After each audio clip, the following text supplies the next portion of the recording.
आप सबको मालूम होगा कि जो कोविड के मरीज़ है उसमें जो लोग डायबिटीज़ के मरीज़ है उनको स्टेरॉइड दिया जाता है। तो ये जो फंगस है म्यूकोरमाइकोसिस, जिसको ब्लैक फंगस के नाम से भी जाना जाता है, ये ब्लैक फंगस जो है वो शुगर वाले टिश्यू और एसिड वाले टिश्यू पर ज़्यादा अटैक करती है। तो डायबिटीज़ के मरीज़ जिनको कोविड होने का खतरा ज़्यादा है और डायबिटीज़ के मरीज़ को साइटोकाइन स्टॉर्म होने का भी खतरा ज़्यादा है, तो उनमें स्टेरॉइड का इस्तेमाल भी ज़्यादा होता है। इनको आईसीयू में ज़्यादा रखना पड़ता है। उनकी रोग प्रतिकारक शक्ति कम पड़ने से ये जो हवा में या सॉइल में जो फंगस के स्पोर्स होते हैं वो एक अपॉर्चुनिस्टिक इन्फेक्शन की तरह ह्यूमन शरीर है उन पर इन्फेक्शन संक्रमण फैला देती है। तो जो ब्लैक फंगस है उसको म्यूकोरमाइकोसिस बोलते हैं। इंडिया की जो सबसे कॉमन वैरायटी है वो उसको राइनो ऑर्बिटो सेरेब्रल वैरायटी बोलते हैं, कि जिसमें फंगस के स्पोर नाक के द्वारा साइनस में जाके इन्फेक्शन करते हैं और साइनस के आसपास की जो हड्डी है उनको भी नुकसान कर देते हैं और वहाँ से वो ऑर्बिट में पहुँचते हैं, ऑर्बिट से ब्रेन में पहुँच सकते हैं। और ये जो म्यूकोरमाइकोसिस है काफ़ी डिसफिगरमेंट करती है, क्योंकि बोन भी निकालना पड़ता है, जड़बा भी निकालना पड़ता है, कभी आँख के आजू बाजू की हड्डियाँ भी निकालनी पड़ती है, आईबॉल को भी निकालने की ज़रूरत पड़ सकती है। तो ये फंगस में बार बार सर्जरी करना और लंबे समय के लिए इनको एंटी फंगल दवाई, खास करके लाइपोसोमल एम्फोटेरिसिन बी, पोसाकोनाजोल और इसावकोनाजोल जैसी दवाई यूज़ करते हैं। अभी बड़ौदा में आज की तारीख में 270 जितने फंगल इन्फेक्शन के पेशेंट सारवार ले रहे हैं। इसमें से 7 से 8 दर्दी में एक नए प्रकार की फंगस के, जिसको हम एस्परजिलोसिस बोलते हैं, जिसको येलो फंगस या ग्रीन फंगस भी बोलते हैं, क्योंकि ये फंगस जब उनके स्पोर जब उसके हाइफे बनते हैं तो वो ग्रीन कलर के या येलो कलर के होते हैं, कभी ब्राउन कलर भी होता है। तो ये एस्परगिलोसिस एक इंसिडेंटल फाइंडिंग है। ये भी डायबिटिक दर्दी और जिनकी रोग प्रतिकारक शक्ति कम पड़ चुकी है उनमें इसका खतरा ज़्यादा रहता है। और ये म्यूकोरमाइकोसिस से कम खतरनाक बीमारी है। इसमें जो हड्डियाँ इन्वॉल्व होती है वो कम मात्रा में होती है और इनको भी एम्फोटेरिसिन बी से अच्छा किया जाता है। लेकिन अगर एम्फोटेरिसिन नहीं मिलती है तो वेरिकोनाजोल करके दवाई है, उसका भी इफेक्ट एस्परजिलोसिस पे ज़्यादा अच्छा देखने को मिलता है। लेकिन इन्वेजिव पल्मोनरी एस्परजिलोसिस, मतलब फेफड़े का एस्परजिलोसिस ज़्यादा कॉमन है। जो दर्दी आईसीयू में रहते हैं, डायबिटीज़ है, जिनको स्टेरॉइड दिया जाता है, जिनकी रोग प्रतिकारक शक्ति कम पड़ चुकी है, ऐसे दर्दियों में 18 से 20% दर्दियों में ये इन्वेजिव पल्मोनरी एस्परजिलोसिस नाम की बीमारी होती है, जिसकी वजह से दर्दी को कोई भी एंटीबायोटिक दो, वेंटिलेटर दो, लंबे समय के लिए बुखार आता है और दर्दी धीरे धीरे खराब होता जाता है। तो जब डॉक्टर को उसका संक्रमण का शंका होती है तब उसको ये वेरिकोनाजोल का इंजेक्शन देते हैं। लेकिन कभी इसका सैंपल मिलने में दिक्कत होती है, बलगम की जांच करते हैं या कभी उसको ब्रोंकोस्कोपी करके ब्रोंकियोस्कोपिक लवाज का जो फ्लूइड होता है उसमें फंगस को कल्चर करते हैं।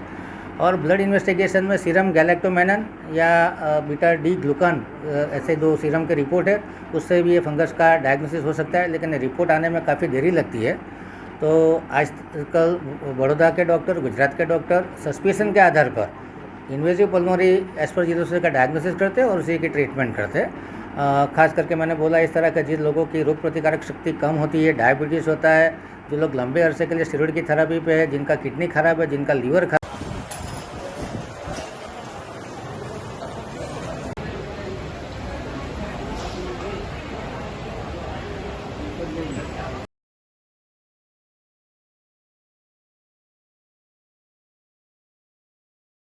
को केमोथेरेपी या लिम्फोमा जैसी कैंसर है, जिसको आयरन का मात्रा शरीर में ज़्यादा है, जिसको हीमोक्रोमेटोसिस बोलते हैं, और आयरन चिलेटिंग एजेंट खास करके डीफेरोक्सामाइन के इंजेक्शन चलते हैं, उन लोगों को बीमारी होने का खतरा ज़्यादा है। इन बीमारी से बचने के लिए जब दर्दी अच्छा होकर घर पे जाता है तो डायबिटीज़ के दर्दियों को खास ज़्यादा सावधानी रखने की ज़रूरत है।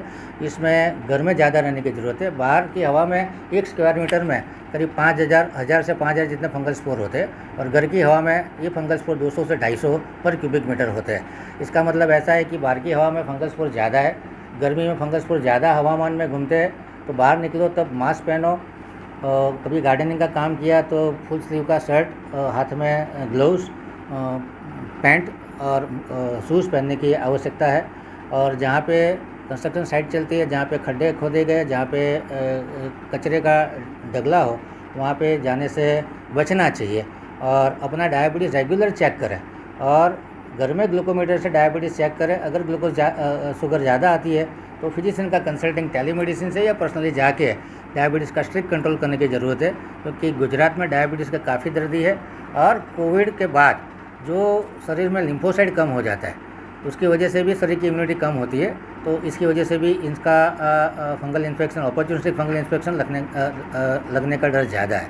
तीसरी फंगस है जिसको वाइट फंगस बोलते हैं, जो नॉर्मली शरीर में पाई जाती है, जो कॉमन सेल बोलते हैं इसको, कि मुंह में, दांत में, नाखून में, जनन अंग में एक फंगस कॉमनली मिलती है। इसको एक प्रकार की ईस्ट नाम की फूग बोलते हैं, और जब इम्यूनिटी डाउन होती है तो ये भी इन्वेजिव स्वरूप धारण कर लेती है, और इसको हम कैंडिडियासिस बोलते हैं, जिसमें ओरल थ्रस होता है, जनन अंग में सफ़ेद पानी निकलना, और कभी ये खून की नस तोड़ के जब खून में घूमने लगती है तो इसको कैंडिडेमिया बोलते हैं। उसके बाद में एक बार खून की रक्त के प्रवाह में जब फंगस बहने लगती है तो कोई भी ऑर्गन इन्वॉल्व हो सकता है, जिसमें ब्रेन का भी इन्वॉल्वमेंट हो सकता है, किडनी का इन्वॉल्वमेंट हो सकता है, हार्ट का इन्वॉल्वमेंट हो सकता है। जिन लोगों का वाल की बीमारी है, हृदय के वाल की, वहाँ पे भी फंगस लग सकती है। तो इस तरह के 3 फंगस आज की तारीख में सामने आए हैं। एक तो ब्लैक फंगस जिसको म्यूकोरमाइकोसिस बोलते हैं, दूसरा येलो या ग्रीन फंगस जिसको एस्परजिलोसिस बोलते हैं, और तीसरा वाइट फंगस जिसको कैंडिडियासिस बोलते हैं। कैंडिडियास में अलग अलग तरह के, Candida albicans, Candida auris, Candida glabrata, Candida की अलग अलग वैरायटी के फंगस जिसका कलर वाइट होता है। और सारी फंगस जैसे म्यूकोरमाइकोसिस एम्फोटेरिसिस बी से अच्छी होती है, एस्परजिलोसिस है वॉरिकोनाजोल इंजेक्शन से अच्छी होती है, और जो कैंडिडियासिस फंगस है वो फ्लूकनाजोल, इट्राकनाजोल जैसी सामान्य दवाई से भी अच्छी हो सकती है। कैस्पोफंगिन, माइकाफंगिन जैसी दवाइयाँ भी कैंडिडियासिस को क्योर करने में मदद रूप है। लेकिन खास करके जो म्यूकोरमाइकोसिस है वो एम्फोटेरिसिन बी, पोसाकोनाजोल और इसाओकोनाजोल, ये 3 दवाई को से ही मरती है, और इन्हीं दवाई इफ़ेक्टिव रहती है।